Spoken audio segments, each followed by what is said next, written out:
They say revenge is a dish best served cold. I disagree. Revenge is a precision instrument.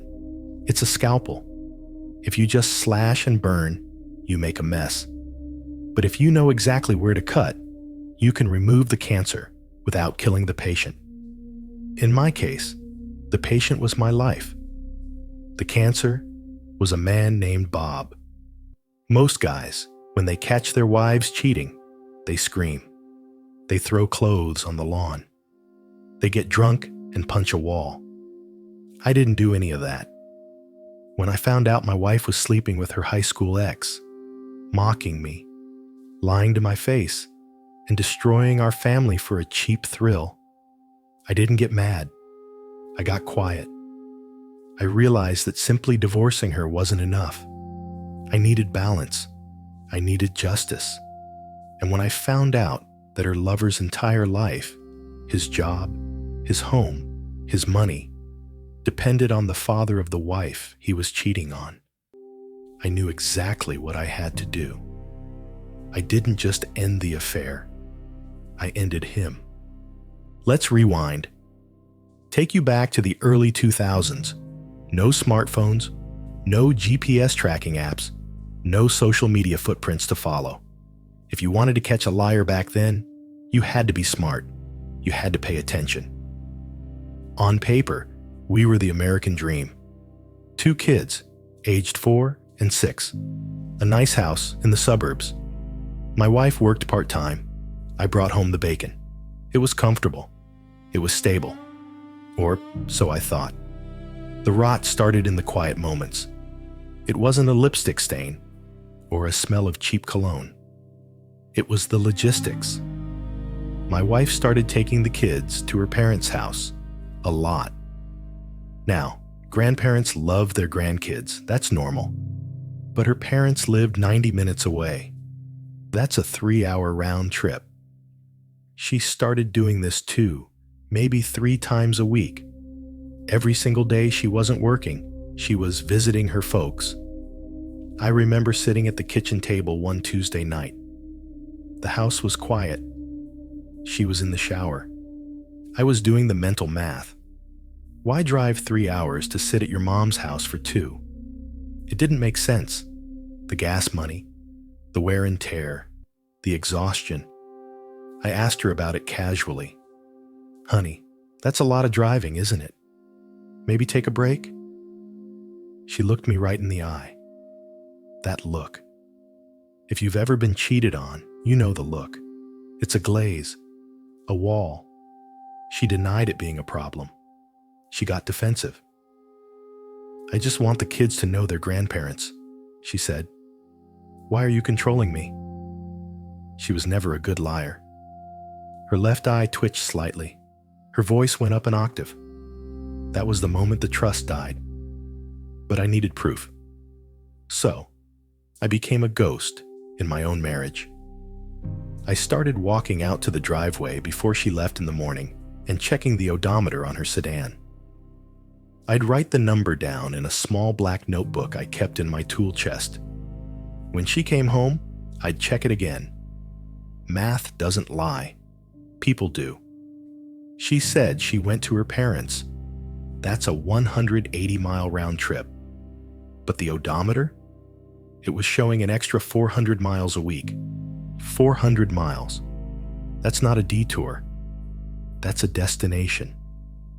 She was going somewhere else. And I knew, deep in my gut, she wasn't going there alone. The breakthrough didn't come from the car, though. It came from carelessness. Cheaters get arrogant. They think they're smarter than you. They think you're asleep. It was a Saturday. She was out grocery shopping. A trip that should take an hour, but was taking 3. I sat down at our family computer. You remember the ones, beige box, noisy fan. And there it was, stuck right to the side of the monitor like a beacon. A yellow sticky note. On it, in her handwriting, was a username and a password. It was for AOL. My heart started hammering against my ribs. I felt that cold sweat break out on the back of my neck. I knew I shouldn't look. I knew that once I typed that password in, there was no going back. The life I knew would be over. I typed it in. Click, click, click, enter. The inbox loaded. And there it was, the smoking gun. It wasn't emails to a lover. It was worse. It was emails to her college best friend. They were practically bragging. I sat there, frozen, reading thread after thread. She wasn't just cheating. She was reveling in it. She was sleeping with an ex-boyfriend from high school. Let's call him Bob. But the physical betrayal wasn't what made me see red. It was the disrespect. In these emails, my wife, the woman I provided for, the mother of my children, was mocking Bob's wife. Bob was married too, and my wife and her friend were laughing about it. My wife wrote things like, "I don't know why he stays with her. She got so fat after having their kids. She's pathetic." Fat? Pathetic.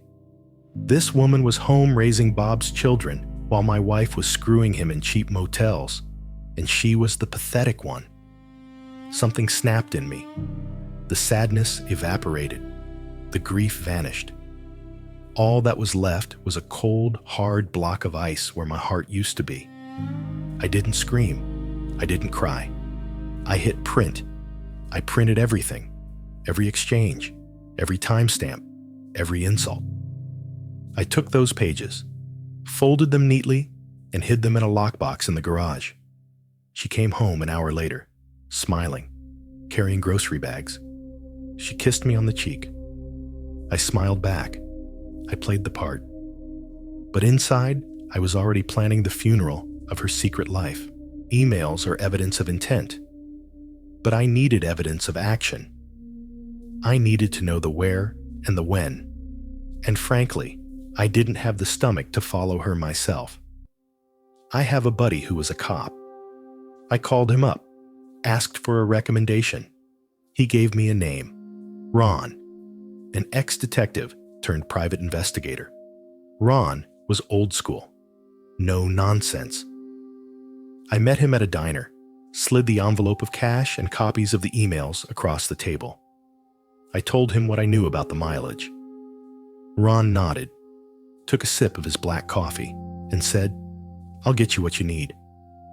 A week later, Ron handed me a dossier. It was heavy. Opening it was like conducting an autopsy on my marriage. The details were clinical, precise, and devastating. Here was the routine. She would pack the kids into the car.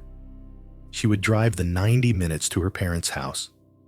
She'd drop my innocent children off with their grandparents, acting the role of the dutiful daughter. Then she'd get back in the car. She'd drive another 20 minutes to a roadside diner. Bob would meet her there. They'd eat lunch. Then they would drive separately to a motel. Not a nice hotel. A dump. A place where you pay by the hour and try not to touch the bedspread. They'd spend 2 hours there. Then she'd leave, pick up the kids, and drive home to me, smelling of motel soap and betrayal. Ron had photos. Him, her, entering the room, leaving the room, kissing in the parking lot. But I asked Ron to do one more thing. I said, "I know who she is. I need to know who he is." This is where the story shifts. This is where the knife turns. Ron came back with a background check on Bob. His name was Bob, redacted, married, 3 kids, suburban dad. But then I saw his employment history, and a light bulb went off in my head, a dark, wicked light bulb. Bob was the vice president of sales at a mid-sized company. A good job. High 6 figures. But the company, it wasn't his. It wasn't public. The company was owned by his father-in-law. Bob wasn't just cheating on his wife. He was cheating on the daughter of the man who signed his paychecks. He was biting the hand that fed him, clothed him, and housed him. Ron also found out that Bob's house, it was owned by the in-laws too. They were letting Bob and his wife live there rent-free, or close to it. Bob was a kept man. He was living a life of luxury, funded entirely by his wife's family, and he was repaying them by sleeping with my wife in a $40 motel room and letting her mock his wife's weight. I looked at Ron. Ron looked at me. I think Ron knew what I was thinking. "I need one more favor," I said, "and I need 5 copies of this report." I hired a divorce lawyer, the best one in the county. I told him everything. I told him about my parents, how they cheated, how it messed up my childhood. I told him I wasn't going to let that happen to my kids. We drew up the papers, but the divorce was just paperwork. The real work was the justice. I picked a day, D-Day. On a Tuesday morning, I waited until my wife left for work. I called the process server. They were scheduled to walk into her office at 10 a.m. sharp and hand her the divorce papers, publicly, humiliatingly. But at that exact same moment, 10 a.m., Ron was parked in a different driveway, 3 towns over. I had instructed Ron to go to Bob's house. I knew Bob would be at work. I knew his wife, the one my wife called fat and pathetic, would be home. Ron knocked on the door. Bob's wife answered. "Let's call her Sarah." Ron didn't just tell her, he showed her. He sat down in her living room and laid it all out. The emails, the photos of them entering the motel, the timestamps, and the insults. I wanted Sarah to see exactly what her husband and his mistress thought of her. I wanted her to see the fat comment.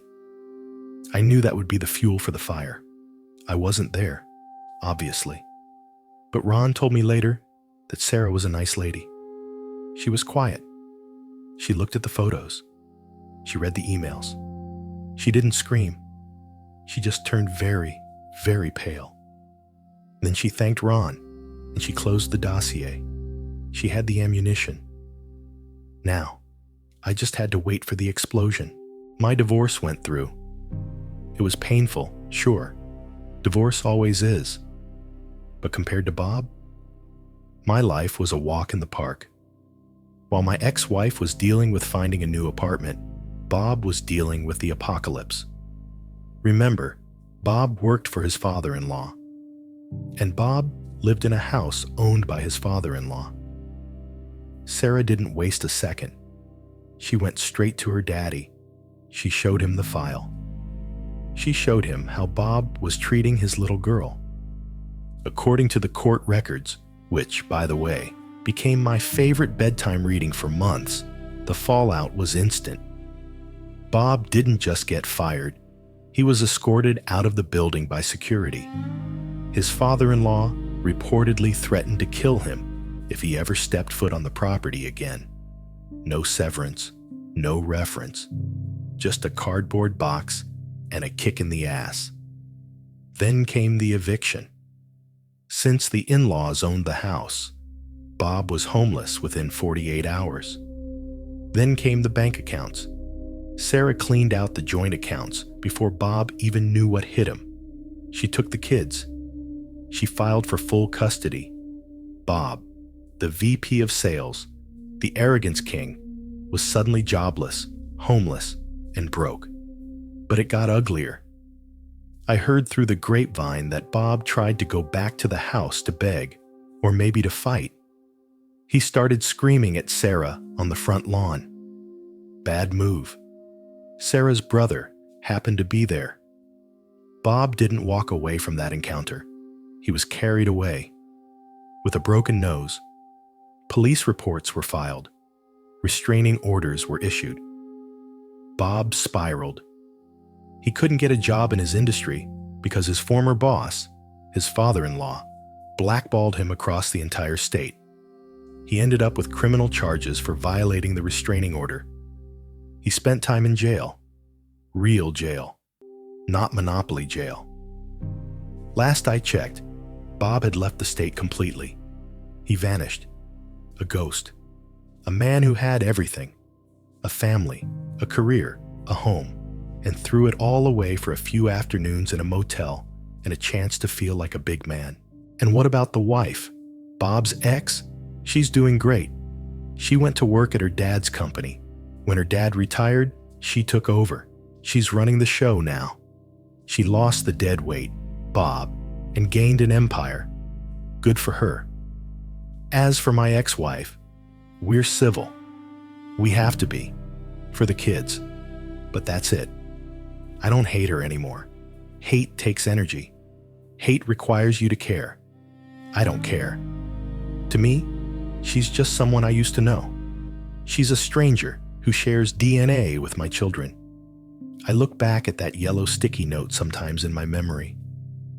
That little square of paper. It destroyed 2 marriages. It revealed the truth.